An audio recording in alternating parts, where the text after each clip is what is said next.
Assalamualaikum warahmatullahi taala wabarakatuh.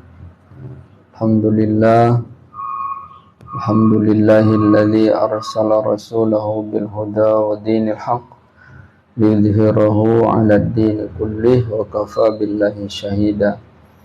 Asyhadu an la ilaha illallah wahdahu la syarikalah wa asyhadu anna Muhammadan 'abduhu wa rasuluh alladzi la nabiyya ba'dah. Allahumma salli wa sallim ala Sayyidina Muhammad wa ala alihi wa sahbihi wa man tabi'ahum bi ihsanin ila yaumiddin.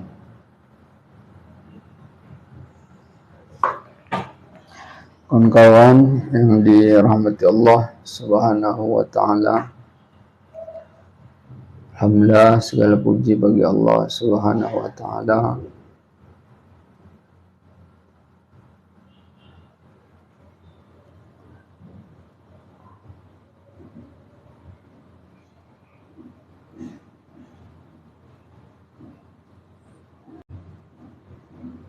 yang telah mengaruniai kita begitu banyak kenikmatan.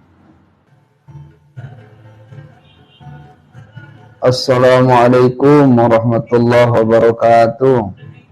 Waalaikumsalam warahmatullahi wabarakatuh. Apa kabar Bang? Alhamdulillah, Sehat? baik.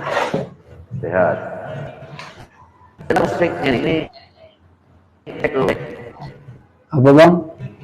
Gimana? ada kedengaran musik. Enggak, abang ini suaranya pelan sekali.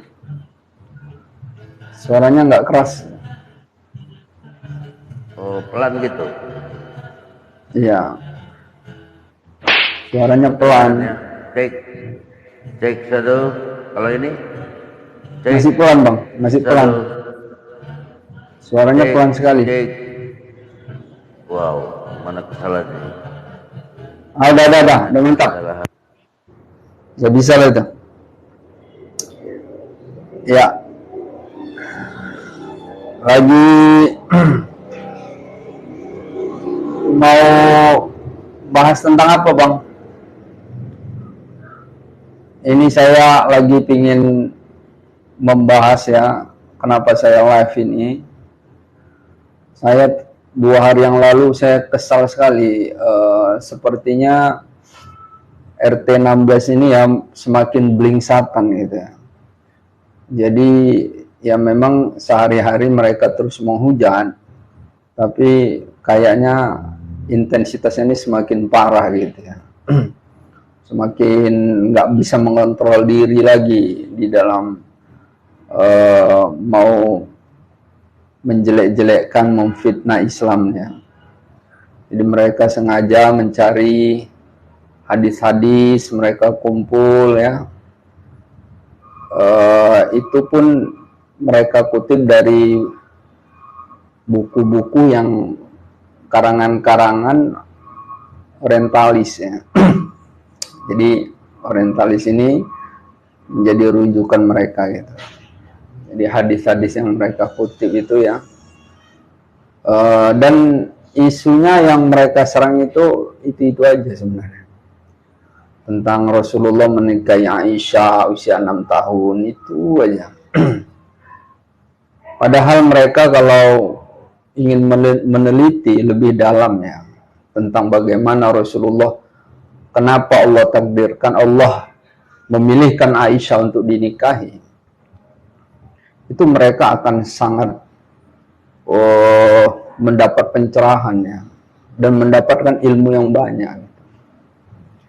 Jadi sebenarnya Rasulullah menikahi Aisyah itu besar sekali keuntungannya dalam dakwah Rasulullah SAW. Jadi kontribusi Aisyah itu besar sekali. Kemudian agama ini adalah agama hukum ya.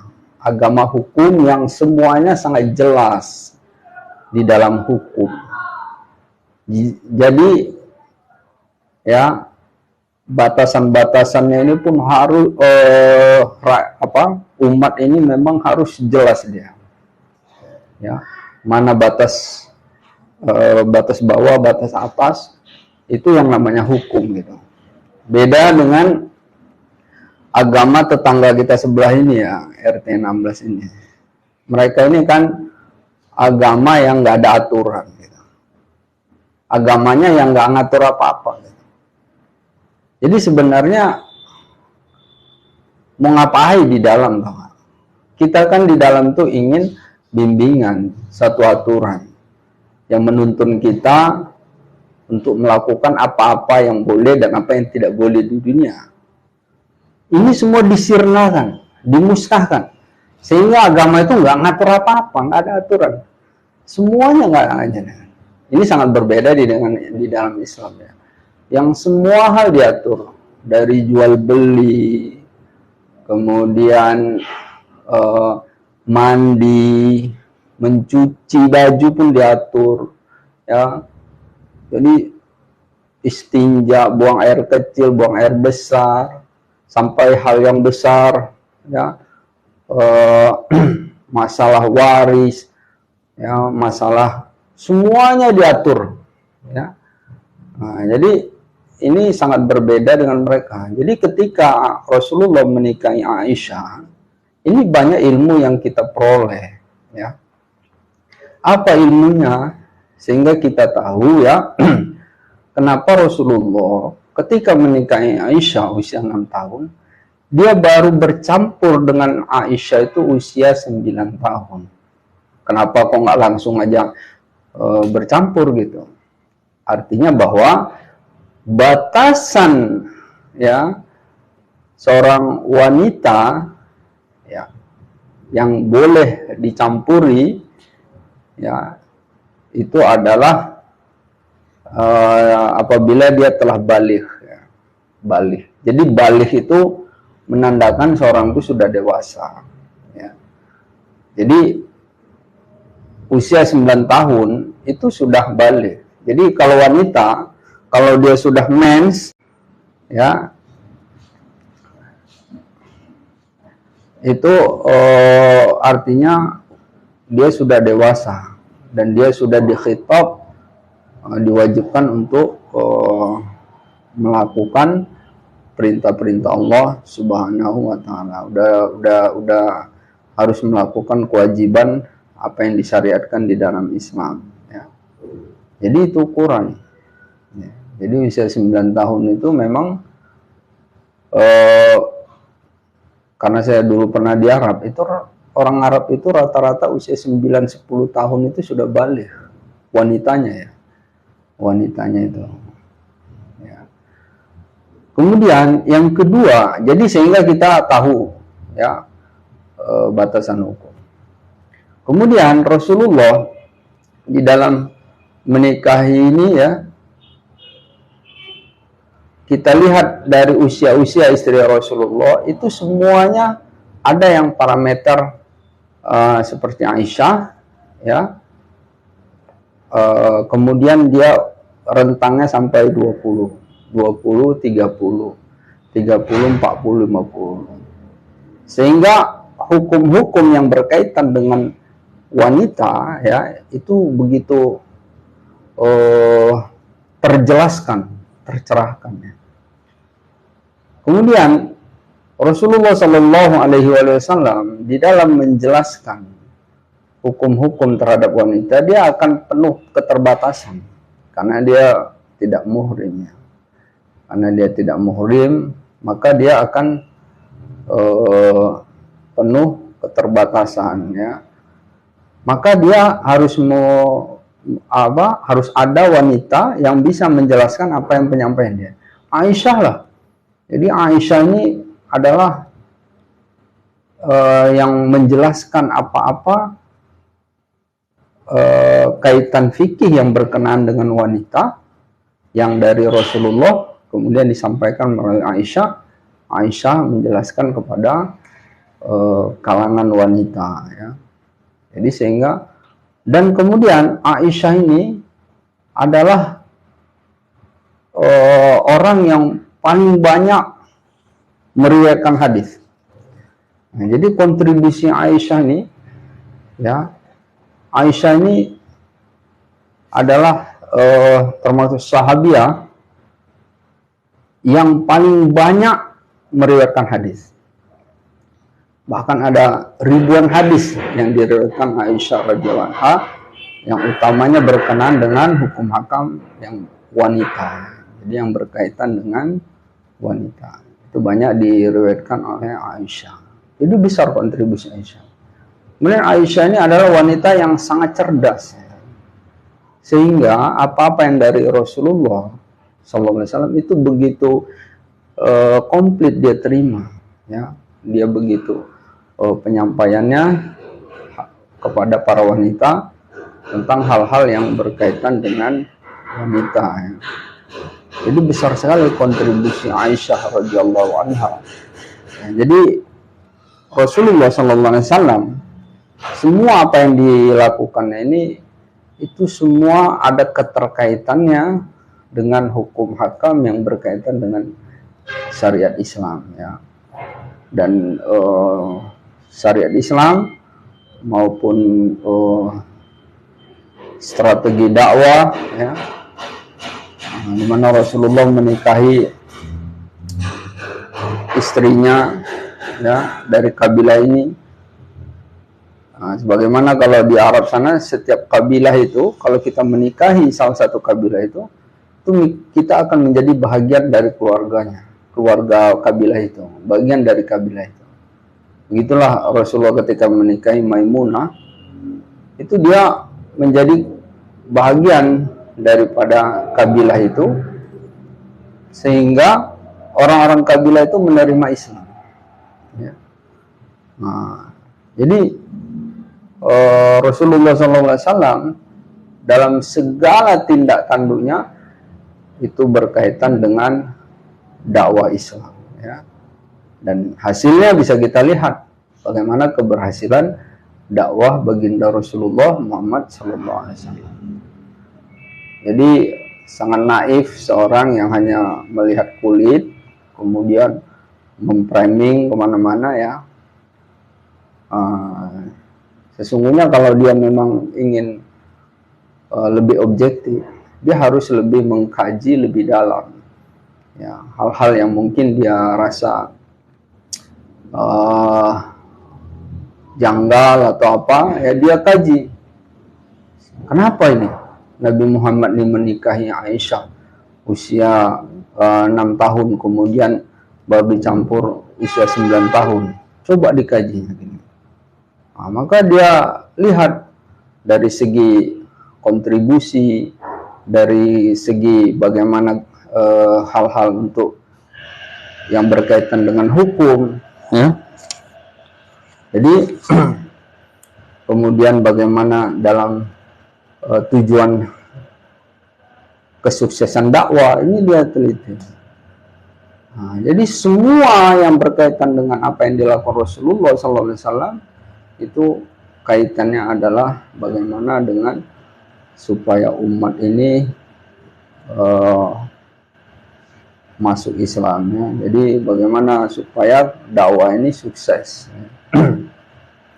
Jadi sangat naif, ya, itu aja diulang-ulang. Jadi kita dalam menilai ini jangan seperti ini, ya. Ada orang, misalnya ada seseorang ustadz, dia tiba-tiba bertemu dengan seorang wanita, ya, yang kita hanya lihat dari luar, terus kita akhirnya bicara kemana-mana memfitnah ustadz ini, ya. Tapi kita nggak tahu bahwa sebenarnya ustadz itu hanya mau menyampaikan bahwa orang tua perempuan ini sedang sakit di rumah sakit, ya.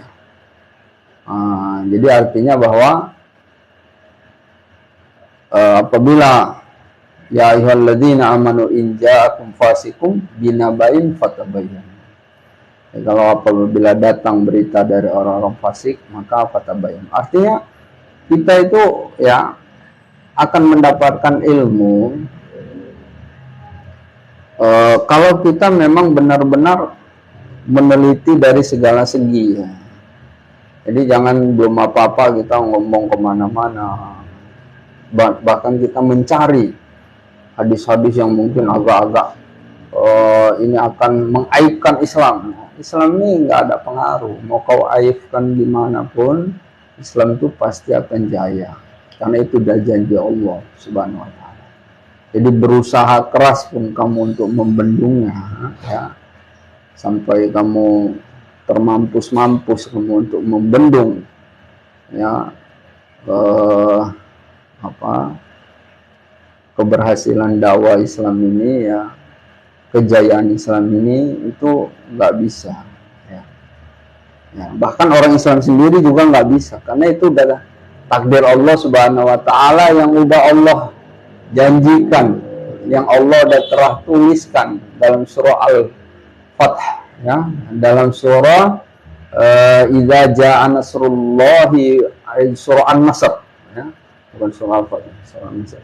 Idza Jaa Nasrullahi wal Fath wa ra'aitan nasa yadkhuluna fi dinillahi afwaja.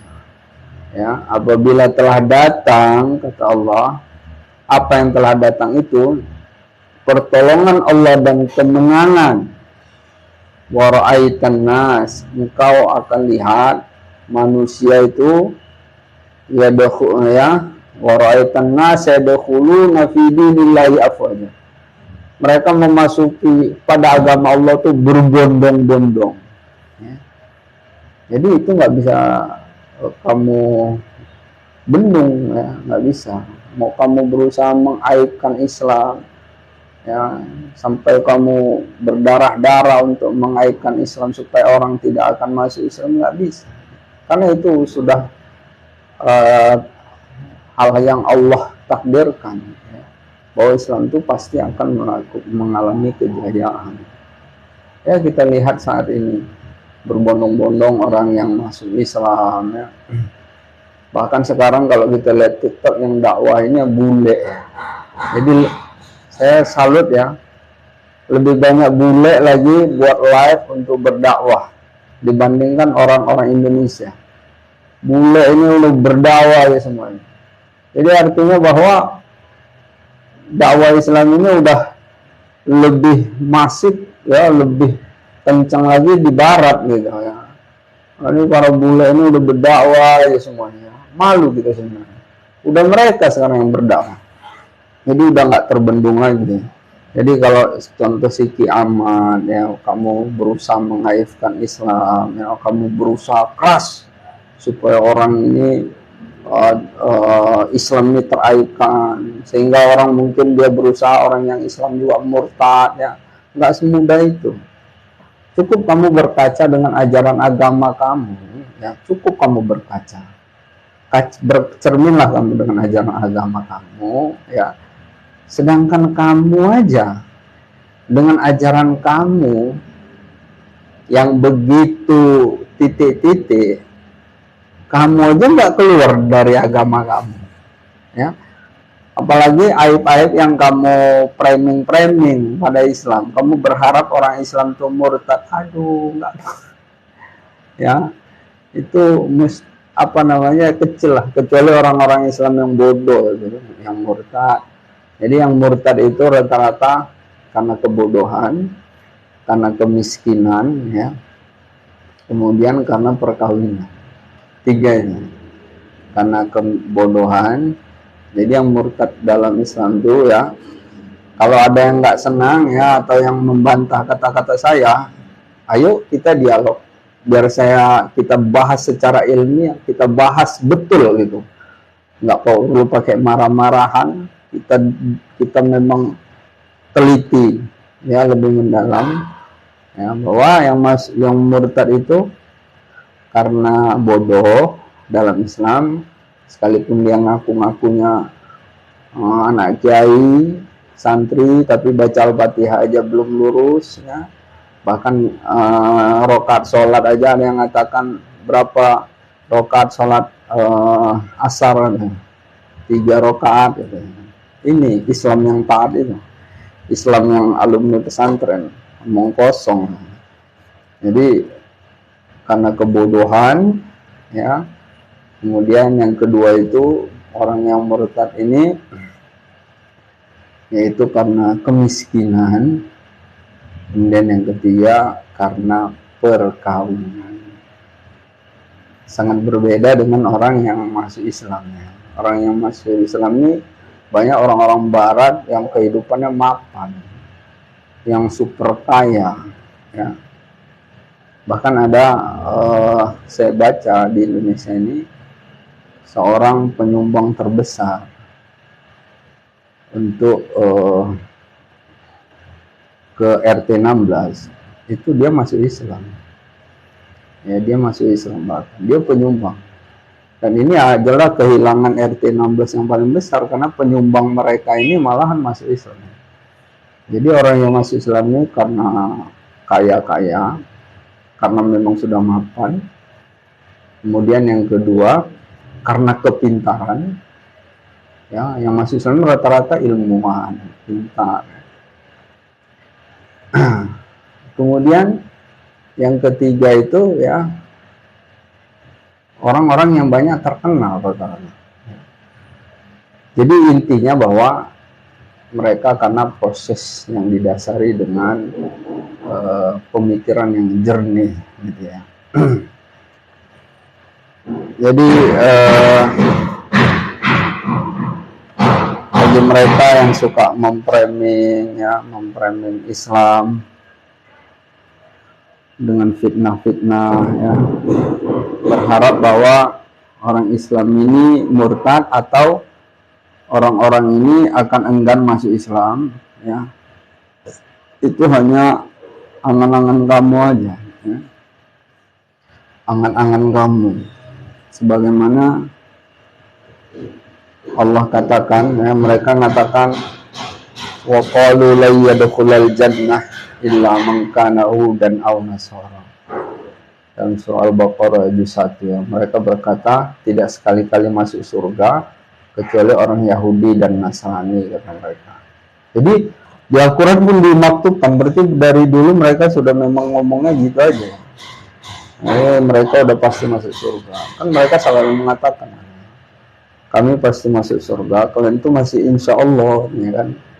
Kalian masih insya Allah, kami udah pasti masuk surga ya. Kalau seandainya dihadapkan dengan dua pertanyaan ini dan saya bukan orang Islam, saya milih yang insya Allah. Kenapa? Karena jangan yang bombastis ternyata kosong. Lebih bagus yang bukan bombastis tapi ternyata logis dan sangat logis. Ya, sangat logis. Emang rupanya ngapain kali Tuhan itu sampai membebaskan hukum sama seseorang itu untuk surganya? Apa enggak itu membahayakan ciptaan-ciptaan dia yang lain, sehingga manusia itu akan hidup seenaknya tanpa aturan? Ini mustahil ya. Tentulah Tuhan itu akan mengukur perbuatan, karena itu akan menjaga bagi makhluk-makhluk ciptaan yang lain. Nah, jadi kalau seandainya manusia ini Allah hilangkan, Allah sirnakan aturan-aturan yang dia berlakukan sebelumnya itu, terus akhirnya manusia pakai aturan apa? Nggak ada lagi aturannya ya. Nah, artinya bahwa sudah bebas gitu. Apakah yang ini nggak membahayakan untuk makhluk-makhluk lain ciptaan Tuhan yang menjadikan manusia itu akan seenaknya karena hidup tanpa aturan? Ini mustahil. Tentulah Tuhan itu ya di dalam perlakuan terhadap makhluknya, dia sebagai Khalik, dia akan memberlakukan aturan-aturan yang sehingga membuat orang itu pun ya hidup di dalam kenyamanan. Ya kalau kita tanpa aturan aja, jangankan ke sesama makhluk lain, ke sesama manusia aja kita akan kepayahan. Ya. Akan kepayahan karena contoh misalnya kalau kita antrian di bank aja lah. Bank nggak memberlakukan aturan seenak-enaknya. Yang susahnya apa? Akhirnya kita juga yang susah. Ya, jadi akhirnya yang berlaku hukum hutan, hukum rimba. untuk hukum rimba. Siapa yang kuat, dia yang lebih dulu masuk. Ya. Lalu akhirnya merugikan orang-orang yang lemah, terutama orang-orang yang tua. Pastilah bahwa ini dari hal yang terkecil aja itu sudah memberlakukan hukum, ya. Karena memang itulah koridor di dalam untuk kebaikan manusia itu sendiri. Lalu kalau hukum itu langsung dibebaskan, ya, ini akan membahayakan. Nah, inilah yang terjadi. Makanya kalau di negeri-negeri barat, ya, yang tidak ada aturan, itu kehidupannya sangat mengerikan, ya.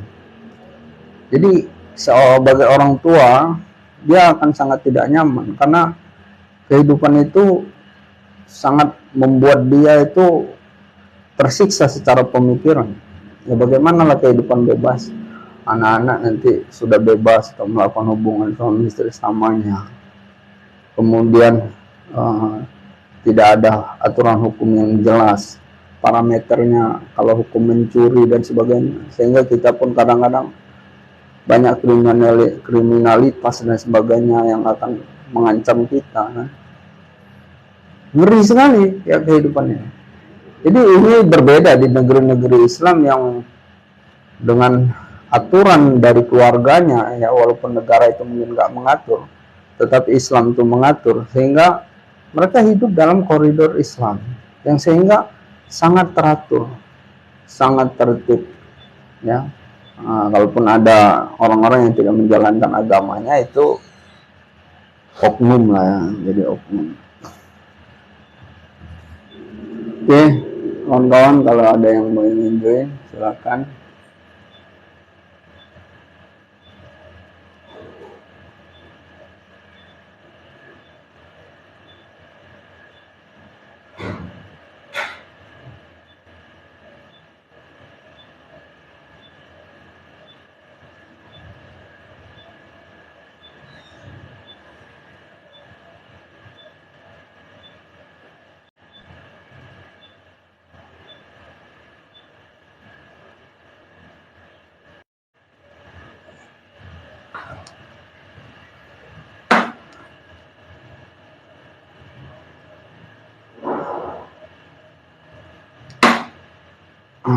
Dan saya melihat, ya,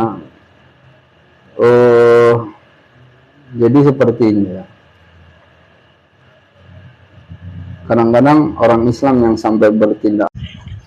Halo, MD. Halo. Makasih, Mas. Apa nih, Sep?